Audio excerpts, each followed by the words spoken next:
Kalau rukun itu ditinggalkan, tidak dikerjakan, maka ibadah hajinya menjadi tidak sah.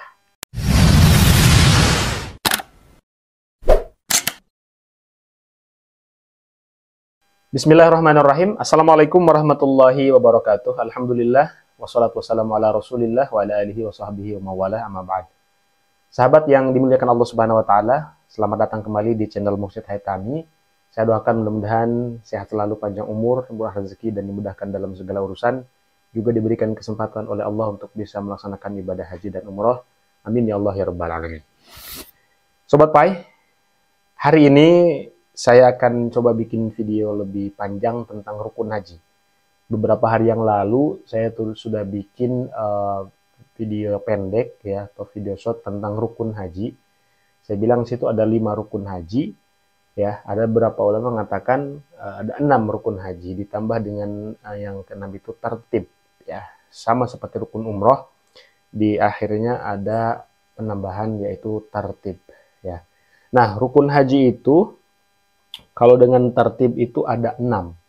Di sini saya akan jelaskan apa saja rukun haji yang mesti dilakukan oleh jamaah haji. Kalau rukun itu ditinggalkan, tidak dikerjakan, maka ibadah hajinya menjadi tidak sah. Berbeda nanti dengan wajib haji. Ya, berbeda dengan wajib haji, rukun haji tidak boleh sama sekali ditinggalkan. Ya. Oke, pertama adalah ihram. Apa itu ihram? Ihram, niat beribadah haji yang dilaksanakan pada saat miqat. Niat ini harus memperhatikan waktu dan tempat. Oke, miqat haji ya. Miqat makani dan miqat zamani. Miqat zamani itu ya karena haji itu 1 tahun sekali pada bulan Dzulhijjah, maka niatnya pada saat ya bulan-bulan tersebut, bulan Dzulhijjah. Kemudian miqat makani ya, tempat. Kalau umroh kita mengenal ada namanya Bir Ali ya, miqat tempat niat bagi jamaah yang dari Madinah. Dan di Mekah ada tempat miqat juga ya, ada Masjid Tan'im atau Masjid Siti Aisyah, ada Ji'ronah ya, kemudian ada Masjid Hudaybiyah ya. Kemudian dari arah, kalau kita dari Taif ada namanya Qarnul Manazil atau Sailul Kabir ya, ada Yalamlam ya kalau orang dari arah Yaman misalnya. Kemudian ada Dzatu Irkin ya, orang yang dari arah Irak. Banyak, itu namanya tempat miqat ya. Nah, bagi jamaah haji, terutama jamaah haji Indonesia, praktiknya berbeda. Kapan niat itu dilakukan? Pada saat mereka ketika di pemondokan atau di hotel ya, di pemondokan masing-masing pada tanggal 9 Dzulhijjah, mereka mengambil niat ya dari pemondokan masing-masing, kemudian setelah itu bergerak menuju ke Arafah untuk melaksanakan wukuf. Ya. Nah, itu yang pertama, niat ya, miqat, berihram. Kemudian yang kedua adalah wukuf di Padang Arafah ya. Waktu pelaksanaan wukuf di Padang Arafah ini adalah terentang mulai dari waktu zuhur tanggal 9 Dzulhijjah ya sampai subuh tanggal 10 Dzulhijjah. Jamaah haji dapat memilih antara waktu siang sampai setelah maghrib ataupun malam harinya sampai jelang subuh. Tapi pada prakteknya waktu wukuf di Padang Arafah adalah ketika mulai tergelincir matahari ya, habis duhur, waktu sholat, tanggal 9 Dzulhijjah sampai dengan menjelang maghrib, terbenam matahari ya. Jadi apa yang dilakukan jamaah ketika wukuf? Mereka harus berada di area wukuf yang sudah dibatasin. Sejengkal saja keluar dari area wukuf maka tidak sah ya hajinya. Karena al-haju Arafah. Haji itu adalah wukuf di Arafah. Makanya ketika wukuf harus diperhatikan, kita harus berada di tempat yang memang sudah di dalam batas wukuf ya. Apa yang dilakukan oleh jamaah haji ketika wukuf ya? Ada yang berzikir, baca Al-Quran, ada yang sholawat, memperbanyak ibadah. Intinya adalah memperbanyak ibadah ketika sedang wukuf. Wukuf sendiri artinya berdiam ya, berdiam. Jadi para jamaah ya, mereka ada yang duduk, ada yang tidur-tiduran, ada yang lain sebagainya. Kemudian yang ketiga, rukun yang ketiga adalah tawaf ifadah ya. Nah, pada prakteknya tawaf ifadah itu dilakukan, ada yang melakukan tawaf ketika setelah dari wukuf di Arafah tanggal 9 ya, kemudian mereka lanjut ke Muzdalifah untuk mabit ya, kemudian habis itu ke Mina untuk untuk melempar jumroh ya. Untuk melempar jumroh ke Jamarot ya, melempar jumroh tanggal 10. Kemudian habis lempar jumroh itu jumroh Aqobah ya, lempar 7 batu, kemudian tahalul awal. Tahalul awal. Kalau sudah tahalul awal berarti boleh melakukan apa yang dilarang, menjadi larangan ihram sejak dari niat tadi ya. Misalnya membuka kain ihram itu boleh kalau sudah tahalul awal. Ya, kemudian apalagi namanya memakai wangi-wangian, kemudian mencukur rambut, membunting kuku ya, dan lain sebagainya. Kecuali berhubungan suami istri itu tidak boleh ketika sudah melakukan tahalul awal tanggal 10 setelah lempar jumroh tadi. Nah, setelah lempar jumroh Aqobah tadi, kemudian tahalul awal, ada yang langsung menuju ke Mekah untuk melakukan rukun yang selanjutnya yaitu tawaf ifadah ya. Ada yang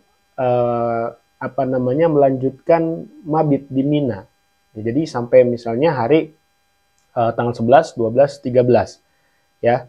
Itu sampai selesai sampai selesai mabit, kemudian baru menuju ke Mekah untuk melakukan tawaf ifadah. Nah, ini beda-beda ya, tapi pada prakteknya, pada intinya adalah bahwa rukun haji yang kelima adalah tawaf ifadah. Mau dilakukan setelah tahalul awal ya, setelah lempar jumroh dan tahalul awal tanggal 10, atau dilakukan setelah tanggal 12. Bagi yang ngambil nafar awal ya sampai tanggal 12, mereka berarti langsung ke Mekah, ke Masjidil Haram untuk tawaf ifadah. Bagi yang ngambil nafar tsani sampai tanggal 13 sampai habis gitu ya, sampai hari tasyrik yang ke-13, baru kemudian menuju ke Mekah untuk melakukan tawaf ifadah. Itu tergantung kebijakannya dari masing-masing ketua rombongan. Kemudian setelah melaksanakan tawaf ifadah ya, sama seperti biasa tawaf 7 putaran ya, di mana posisi Ka'bah berada di sebelah kiri, kemudian dimulai dan diakhiri dari Hajar Aswad. Setelah tawaf ifadah kemudian sa'i ya. Sa'i adalah lari-lari kecil yang dilakukan oleh jamaah haji dari Bukit Safa ke Bukit Marwah sebanyak 7 kali. Jadi dari Bukit Safa ke Marwah 7, kemudian Bukit Marwah ke Bukit Safa 7. Nah, prakteknya pada saat tawaf dan sa'i ini berarti kalau sudah tahalul awal ya, sudah lempar jumroh tanggal 10 itu, kemudian tahalul awal di sana, itu sudah tidak pakai kain ihram lagi. Jadi ketika tawaf, ketika sa'i tidak pakai kain ihram, jadi pakai pakaian biasa seperti koko atau gamis. Kemudian yang kelima tahallul, yaitu mencukur rambut setelah selesai melaksanakan rangkaian ibadah haji yang dilaksanakan sekurang-kurangnya setelah lewat tanggal 10 Zulhijjah. Itu tadi saya bilang, setelah tanggal 10 lempar jumroh Aqobah, mereka tahallul awal ya. Nah, kemudian tahallul yang kedua adalah setelah melaksanakan sa'i ya, rukun yang keempat. Setelah sa'i baru tahallul yang kedua. Nah, kalau sudah melakukan tahallul yang kedua ya, tahallul tsani, bahwa jamaah boleh melakukan hubungan suami istri ya. Tapi kalau belum tahallul yang kedua, suami istri tidak boleh dulu untuk melakukan hubungan badan. Kemudian yang keenam adalah tartib. Ya, artinya mendahulukan yang seharusnya didahulukan dan mengakhirkan yang seharusnya. Artinya nggak boleh sa'i dulu baru tawaf gitu ya. Kemudian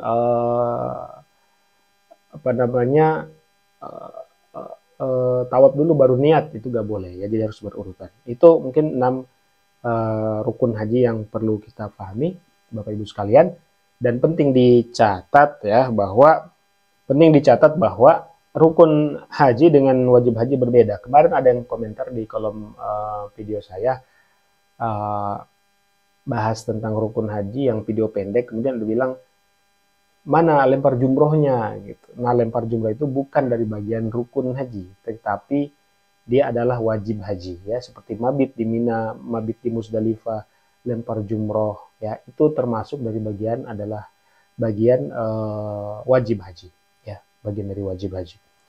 Bapak Ibu, mudah-mudahan video yang singkat ini bermanfaat. Apabila ada saran dan kritik, masukan, boleh tulis di kolom komentar atau DM di Instagram saya, Mursyid Haitami @mursyidhaitami.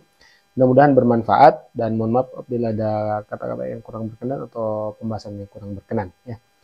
Wabillahi taufik wal hidayah. Assalamualaikum warahmatullahi wabarakatuh.